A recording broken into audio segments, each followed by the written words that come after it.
Rolf's on his way. Okay. But we can start analyzing if you want. Sure. So, like, what'd you think about American Psycho? It terrified me. I mean, I guess it was satirical, obviously, but it was kind of realistic in some ways. Really? I thought it was pretty exaggerated. Like, that would never happen in real life. Guys can be that creepy.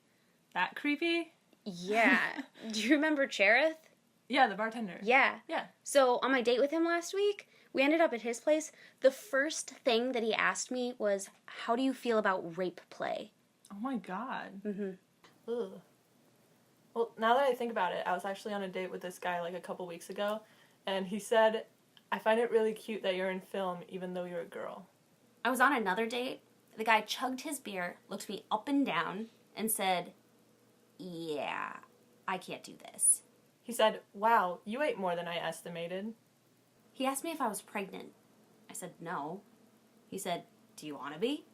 He wanted me to meet his guinea pigs. All 8 of them. He wanted to show me his snake. He referred to himself in third person. I held his hand, and he came. He brought his mother along on the first date. Are you a cornfield? Because I'm stalking you. Can I read your t-shirt in Braille? He voted for Trump. Oh my god. What do I do? Don't answer it! Oh my god. Whoa, wait, what? Who's calling me? Wait, is that Mary? Hey, Mary, move your thumb, I can't. Hey, can you. Actually, can't see you, back up. You're too close to the camera. There, hey. I'm kind of in the middle of a project right now, but it's actually about you, so do you mind if we ask you some questions about your films? Yeah. Cool. So your biggest hit was American Psycho, and producers came to you because of I Shot Andy Warhol, but why do you think that is? It was a character that no one thought you would make a film about, because she was, you know, I love Valerie, but a lot of people found her totally unsympathetic. And then it was a very good idea to get a woman to do it. To do American Psycho. Yeah, because I think it helped to neutralize some of the controversy. I think there were things that I thought were crystal clear in the book, that it was a critique of male behavior. Hi, Mary. I'm a big fan. What were your initial impressions when reading American Psycho? Well, actually, I read it when it first came out in London in '91, and I was amazed just in because the real hardcore violence doesn't hit for about 100 pages. I had sort of mixed feelings for the late 80s, and I thought Brett had caught something about it that no one else had. So how did you handle the backlash and the criticism? I think it's just you have to have faith. The initial reaction to American Psycho, you know, a lot of it was very hostile, and was, I don't think, considered a success when it first came out. And now it's, you know, this film that everybody seems to love. It's like, oh, didn't everybody hate it, you know, 10 years ago? So with I Shot Andy Warhol, you became this feminist icon, and then with American Psycho... Everybody hates me. Right, because they perceive it as misogyny. So how did you feel about that?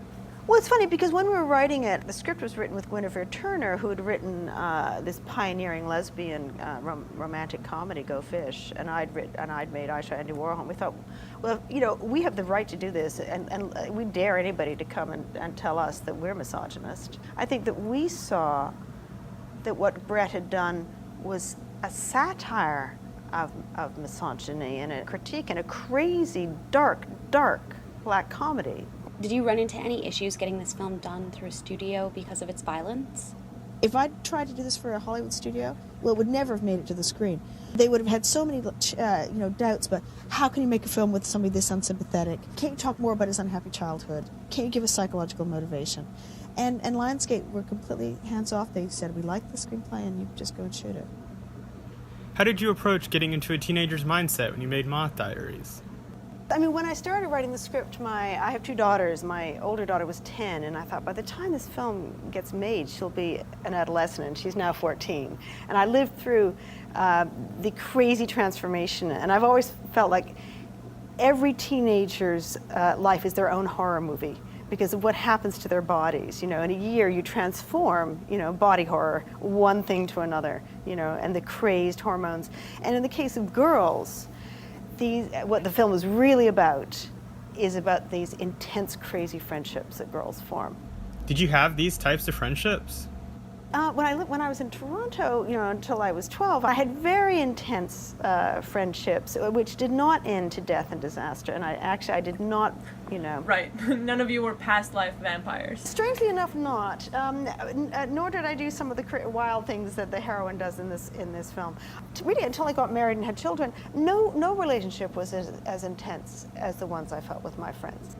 Was the fact that Twilight was so big either a hindrance or benefit to your film? It's been horrible. I think now Twilight completely changed everybody's definition, and now everybody thinks, oh, well, if you have, a character who is thought of or suspected of being a vampire, then it must be Twilight. And if you go to see my film and you think it's going to be like Twilight, you will be painfully disappointed. Thanks, Mary. I actually have one last question. What would you say is your relationship with feminism now, and how do you see the future for women filmmakers such as ourselves? Well, I feel like if there was no feminism, I would not be making films. Because when I was growing up, I had heard of one female film director, Leni Riefenstahl. Not a good role model. No, but it's different now, right? It's, not an easy job to take. I think probably at least one of my daughters will want to make films.